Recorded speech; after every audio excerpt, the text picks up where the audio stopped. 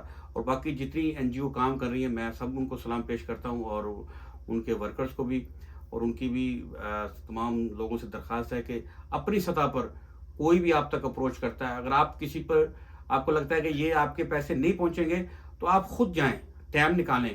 کیونکہ میں ڈاکٹر اسرار احمد کو سن رہا تھا کہ انہوں نے کہا کہ میں نے ایک بزرگ سے سنا کہ اگر آپ کسی کو مصیبت میں دیکھتے ہیں اور اس کی ہیلپ کر سکتے ہیں، جتنی بھی آپ کر سکتے ہیں، اگر اور آپ نہیں کرتے، کسی سطح پہ بھی ہیلپ کر سکتے ہیں، تو پھر آپ نمازی، تہجد گزار ہوں، حاجی ہوں، اس کا کوئی فائدہ نہیں. تو آپ نمازی تو ہو سکتے ہیں لیکن آپ نیک نہیں ہو سکتے. آپ کو نیک ہونے کے لیے جو ہے کسی کی جو مصیبت زدہ ہے، کسی کو آپ کی مدد کی ضرورت ہے، اس کی مدد کرنا بہت ضروری ہے. اور انشاءاللہ تعالیٰ انٹل نیکسٹ ٹائم اجازت دیجیے. اللہ حافظ. السلام علیکم.